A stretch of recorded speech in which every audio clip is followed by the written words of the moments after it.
오늘 말씀은 요한복음 8장 31절로 32절 보겠습니다.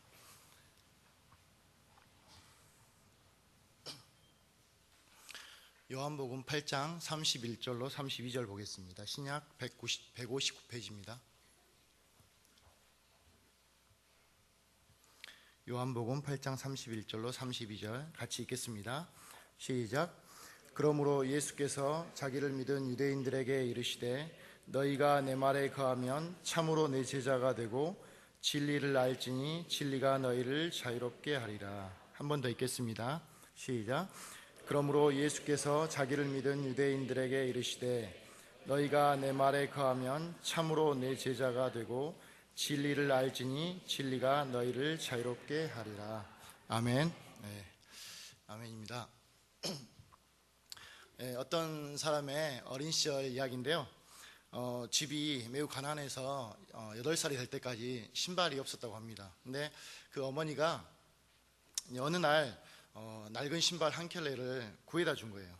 근데 그 엄마가 신발을 살 형편이 못 돼가지고 누가 이제 준 신발을 준다고 해서 그것을 얻어다가 준 것입니다. 그래서 이제 아이 발에 어느 정도 맞을 거라고 생각하고 가져왔는데 아이가 이 신발을 신어보니까 신발이 너무 작은 거예요. 그래서 아이는 이제 발가락을 이렇게 오므려 가지고 간신히 그 신발에 발을 넣어서 신은 겁니다. 근데 이제 엄마가 물어봤어요. 어떠니, 잘 맞니? 이렇게. 근데 아이가 예, 잘 맞아요. 아이는 이제 아픔을 참고 웃으면서 이렇게 대답했습니다.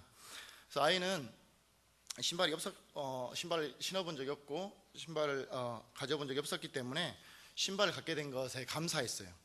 그래서 또 뭐 신발을 신어본 적이 없었기 때문에 다른 신발과 비교할 수 있는 그런 비교할 수가 없었습니다. 그래서 아이는 이렇게 어머니에게 고맙게 생각하고 그 신발을 신고 밖으로 나가서 친구들과 뛰어놀았습니다.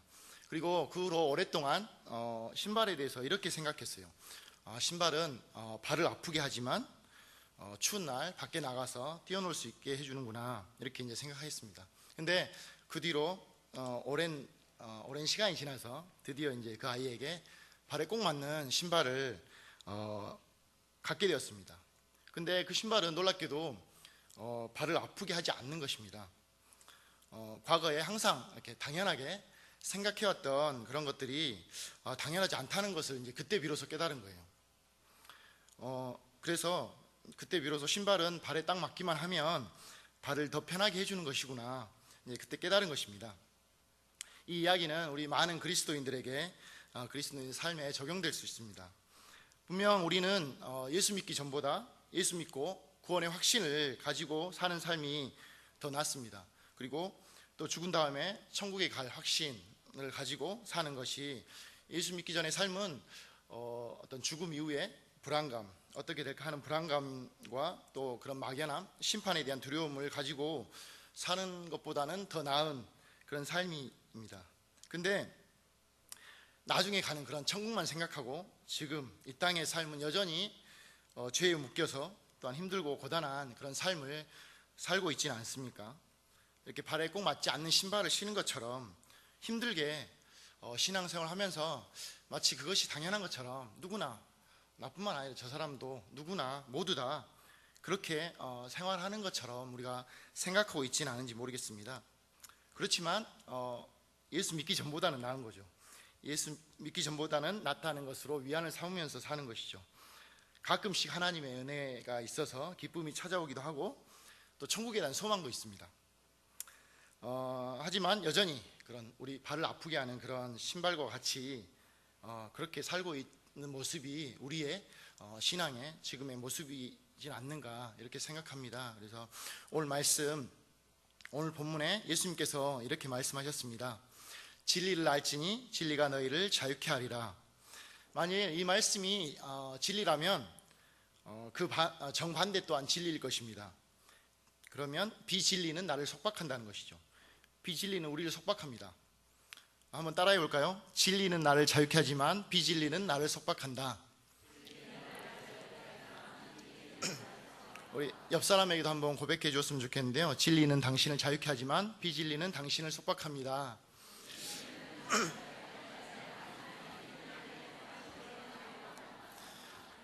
예, 그렇습니다. 비진리적인 그런 율법 신앙은 우리를 속박합니다. 율법대로 살지 못하면 벌 받을 것 같은 그런 두려움에 항상 사로잡혀 살게 되는 것이죠. 우리는 어릴 때부터 이런 말들을 많이 듣고 자랐습니다. 네가 이렇게 해야 복 받는다. 이런 말들을 참 많이 듣고 자랐습니다. 요즘에 그 공익 광고에 이런 멘트가 나옵니다. 엄마는 나를 사랑합니다. 기분 좋을 때만. 아빠는 나를 좋아합니다. 말 잘 들을 때만. 엄마 아빠는 나를 예뻐합니다. 남이 볼 때만.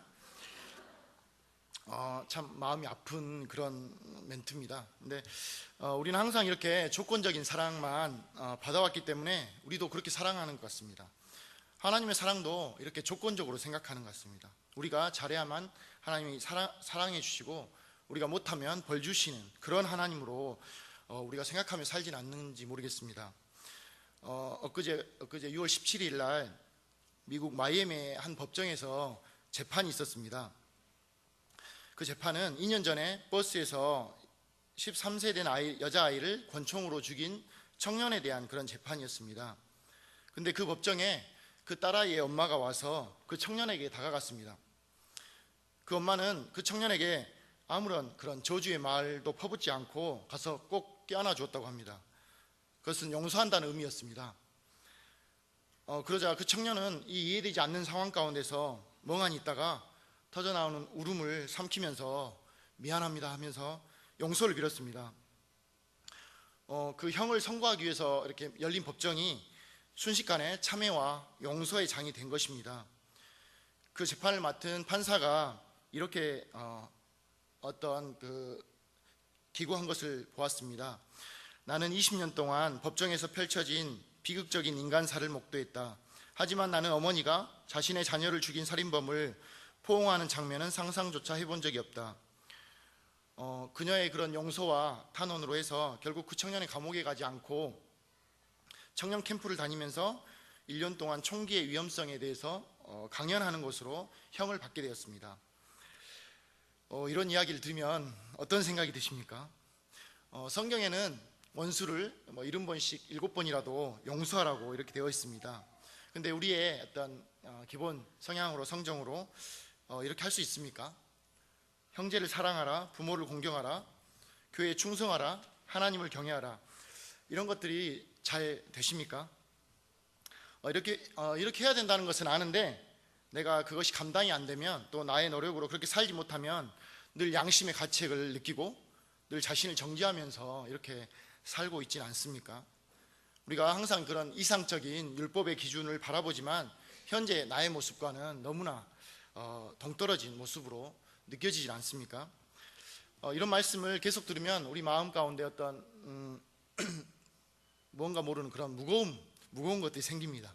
이렇게 살면 안 되는데 또 그렇게 살지 못하는 자신을 보면서 늘 정죄감에 빠지기 쉽습니다. 교회 안 다닐 때는 몰랐는데 교회를 다니면서 죄의 기준도 높아집니다. 율법의 기능 중에 죄를 깨닫게 하는 기능이 있습니다. 성경에 마음으로 어떤 짓는 죄도 죄라고 하잖아요. 그래서 이것도 죄, 저것도 죄라고 하니까 이제 예수 믿기 전보다 죄의 기준은 높아진 거죠. 근데 그렇게 살지 못하는 자신을 보면 괴리감이 커지는 거죠. 그래서 오히려 나중에는 이제 교회를 안 나가니까 그런 죄에 대해 생각도 안 하게 되고 편하다는 그런 얘기까지 하는 것을 들었습니다. 저도 이제 고등학교 때 잠깐 교회를 다닌 적이 있습니다. 한 주 가서 예배를 드리고 나면 예배 드리고 이제 회개하잖아요. 회개를 하라고 이제 제가 어떤 교회를 다녔는지 잘 기억은 안 나는데 회개하라는 그런 얘기를 굉장히 많이 하더라고요. 그래서 회개하면 마음이 좀 편해집니다. 근데 또 한 주를 지나고 가면 그 전주보다 더 많은 죄가 쌓이더라고요. 이제 죄의 기준이 더 높아진 거죠. 그래서 한 주 이 교회 가서 예배 드린 것이 너무나 이렇게 무겁더라고요. 그래서 그 다음 주는 더 무거운 죄를 짊어지고 가서 회개하고 회개하고 나면 마음이 풀리고 그렇게 이제 잠깐 다니다가 말았습니다. 잘 몰라서 그런 것입니다. 은혜보다 율법을 먼저 배워서 그런 것입니다. 그래서 그렇기 때문에 정죄감이나 죄책감에 이렇게 오랫동안 시달린 것입니다. 우리는 신앙생활을 그렇게 시작하는 사람들에게 하나님의 사랑과 은혜와 이런 것들에서 먼저 가르쳐 주기보다는 교회 다니면 지켜야 하는 그런 많은 법들 있잖아요. 많은 법을 가르쳐 주고 사실 어떤 사람이 교회 나오자마자 갑자기 변하진 않는데 갑자기 변해야 하는 것처럼 교인으로서의 지켜야 할 의무와 그런 조건들을 많이 이렇게 가르쳐 줍니다. 우리는 또 본인이 경험하고 사는 대로 가르쳐 줄 수밖에 없습니다.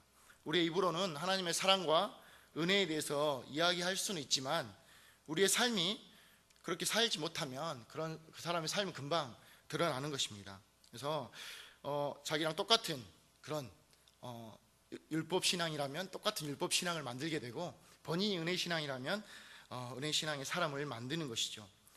그렇지만 여전히 율법 가운데 살면서도 다른 사람을 권면할 때 그래도 예수 믿는 것이 믿기 전보다는 좋지 이렇게 위안하면서 누구나 그렇게 살고 있어, 누구나 힘들지만 그렇게 사는 것이 신앙생활인 것처럼 이렇게 가르쳐 줍니다.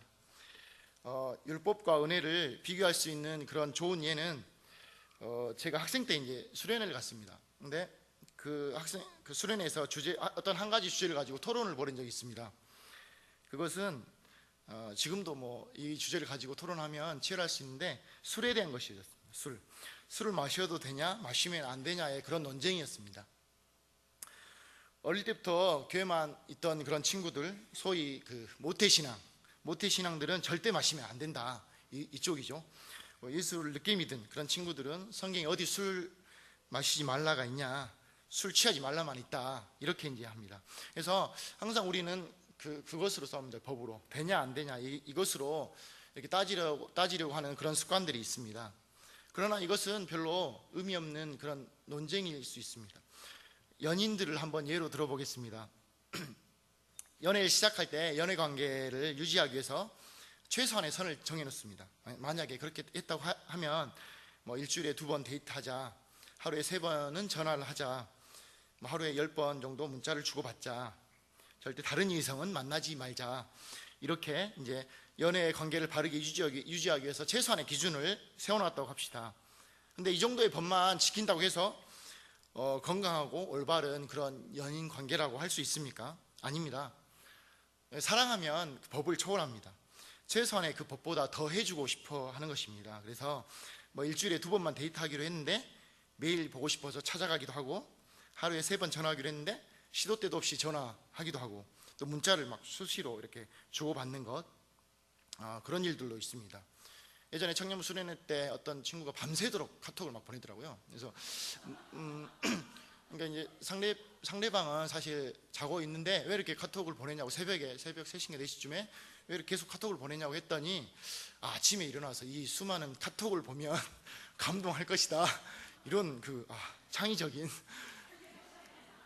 보통 사람들이 생각할 수 없는 그런 창의적인, 본인의 어떤 기존의 모습과 다른 그런 창의적인 행동까지 하게 되는 것입니다. 그렇습니다. 사랑하면 변합니다.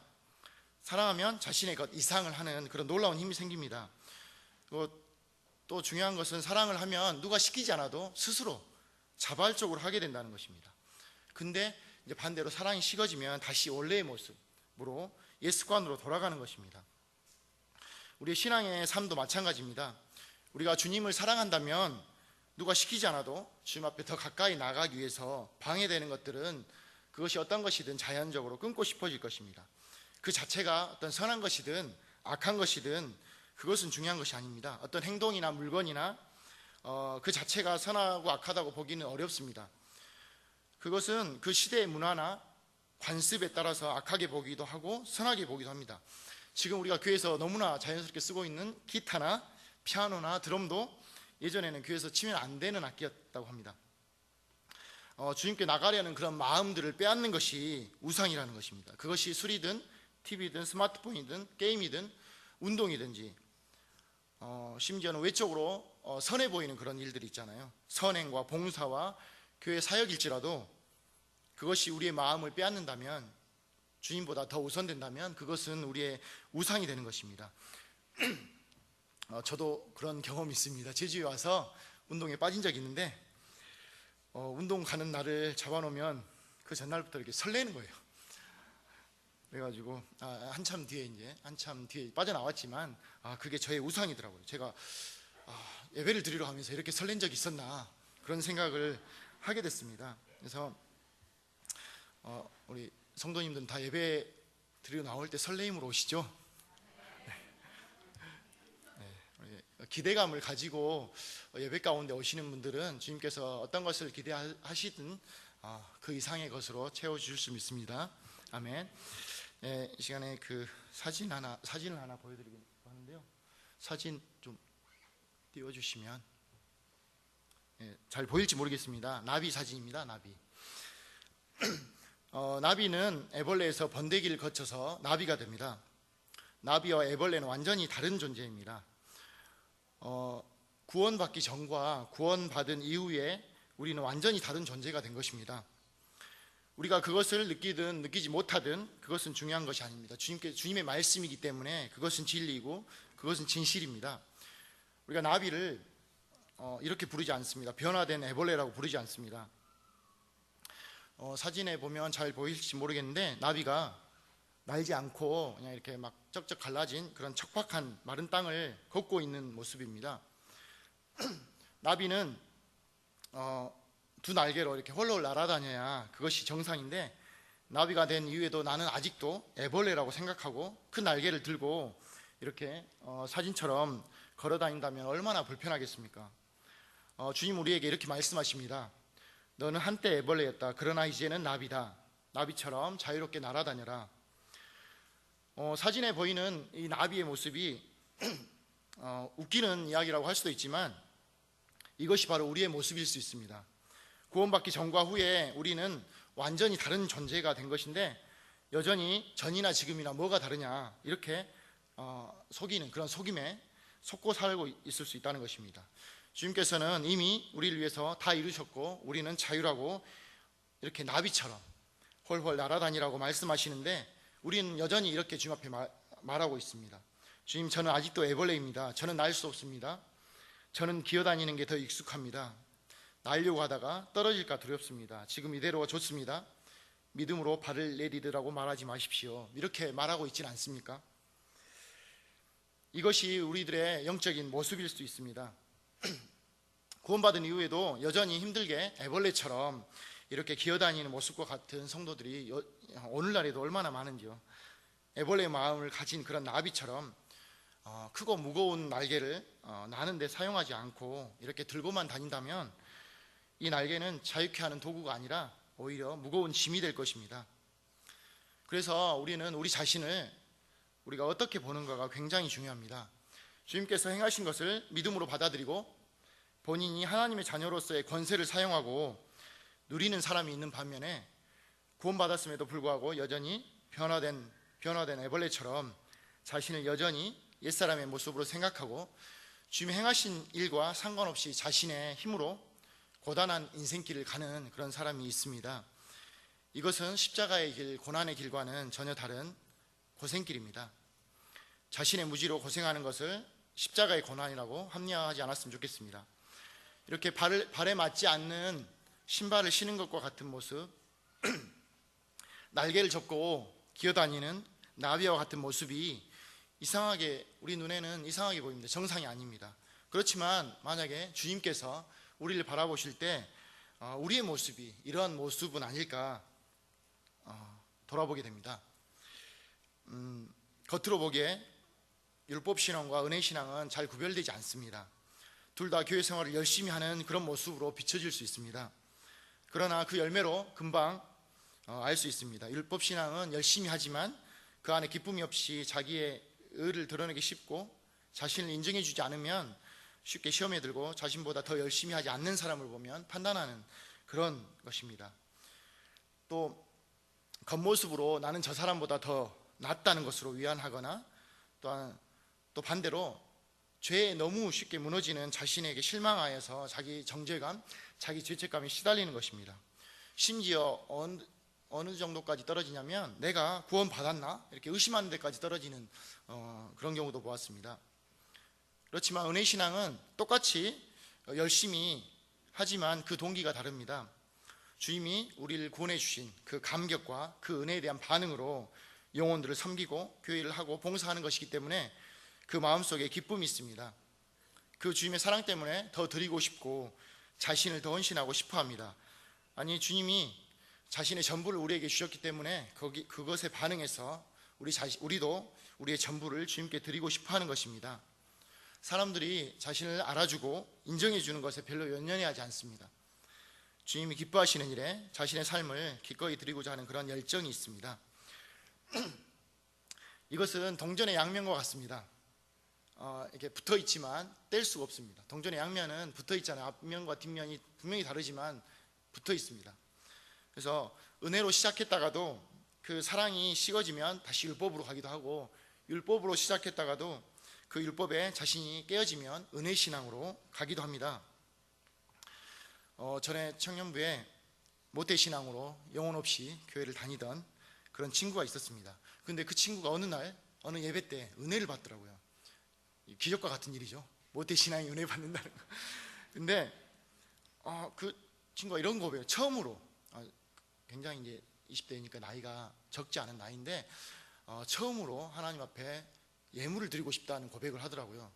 그래서 정말 지금까지는 부모님 때문에 아니면 모태신앙이기 때문에 어쩔 수 없이 교회 안에서 생활했는지 모르지만 이제 정말 자발적으로 하나님 앞에 드리고자 하는 그런 열정, 그 은혜신앙이 이제 시작됐구나 하는 것을 제가 보게 되었습니다. 그래서 율법신앙은 대체로 나물의식하거나 타율적으로 하는 경우가 많고, 은혜신앙은 스스로 자발적으로 하고 싶어지는 것입니다. 그래서 율법신앙이 언제든지 우리가 은혜신앙이 언제든지 율법신앙으로 갈 수 있고, 또 율법신앙이 언제든지 은혜신앙으로 갈 수 있다는 것을 늘 기억했으면 좋겠습니다. 그래서 우리 주님의 사랑과 은혜가 식지 않도록 자기 자신의 영성을 관리하는 것이 중요합니다. 주님과 늘 교제하는 것이 어떤 사역보다 중요한 것입니다. 주님과 교제 없이 사역을 열심히 하는 것은 위험합니다. 예배를 소홀히 하면서 봉사에만 열심히 내어도 위험합니다. 안 됩니다. 항상 예배의 자리가 우선돼야 되는 것입니다. 주님은 우리를 주님과 교제하기 원해서 부르셨지 일하라고 부르시지 않았습니다. 웨스트민스터 신앙고백에 보면 인생의 목적은 하나님을 영화롭게 하고 그분을 영원토록 즐거워하는 것이라고 했습니다. 하나님께서 우리를 지으신 목적이 이것입니다. 하나님을 즐거워하고 그 안에서 안식하면서 누릴 때, 또한 이러한 동기로 사역할 때 오히려 더 하나님 앞에 더 헌신하고 더 드리고 싶어질 것입니다. 누가 시키지 않아도, 하지 말라고 해도 우리의 시간과 물질과 우리의 삶을 들여서 헌신하고 싶어지는 것입니다. 올해 계속적으로 목사님을 통해서 은혜의 말씀이 선포되어지고 있는데, 우리 교회 성도님들도 이렇게 율법신앙이 아닌 은혜신앙의 맛을 알고 경험해가고 그렇게 이제 살아가는 분들이 우리 교회 안에서 이전보다 더 한 사람 한 사람 늘어날 때 우리 교회 안에 은혜의 수치가 더 올라가게 될 것을 믿습니다. 아멘. 우리 다른 사람 보지 않았으면 좋겠습니다. 우리 자신만 바라봤으면 좋겠습니다. 우리 자신이 주님 앞에서 그런 사람이 되도록 기도했으면 좋겠습니다. 아멘. 이 시간에 같이 기도하겠습니다. 하나님, 나의 삶을 돌아보았을 때 우리가 주님을 알지 못해서, 잘 알지 못해서 율법 가운데 거할 때가 있었음을 고백합니다. 그렇지만 또 하나님의 크신 은혜로 말미암아서 우리가 은혜 안에서 거할 때가 또 있었음을 고백합니다. 늘 주님과 교제하는 것, 주님을 즐거워하는 것, 주님 안에서 안식하는 것이 우리의 우선이 되게 하여 주시고, 우리가 주님을 위한다고 하면서도 우리의 사역과 우리의 어떤 것들이 우리의 우상이 되거나 주님보다 우선되지 않게 하여 주시옵소서. 그래서 늘 주님과 동행하며 이 땅을 살아갈 때 주님과 즐겁게 동행하며 주님을 즐거워하는 삶이 우리 삶 가운데 일어나게 하여 주시옵소서. 특별히 우리 교회 가운데 하나님의 은혜를 목사님을 통해서 계속적으로 은혜를 부어주고 계시는데, 하나님, 우리 교회 안에 은혜의 수치가 더욱더 올라가게 하여 주시고, 정말 은혜의 신앙으로 생활하는 분들이 한 분 한 분 늘어나게 하여 주셔서 정말 우리 중심교회 안에 은혜의 수치가 가득 차서 그 은혜가 우리 안에서 차고 넘쳐서 성도들에게 흘러가게 하여 주시고, 우리 교회 안에 차고 넘쳐서 이 제주 땅 가운데 흘러보내는 귀한 일들이 일어나게 하여 주시옵소서. 그렇게 일하실 주님을 찬양합니다. 예수님의 이름으로 기도드립니다. 아멘.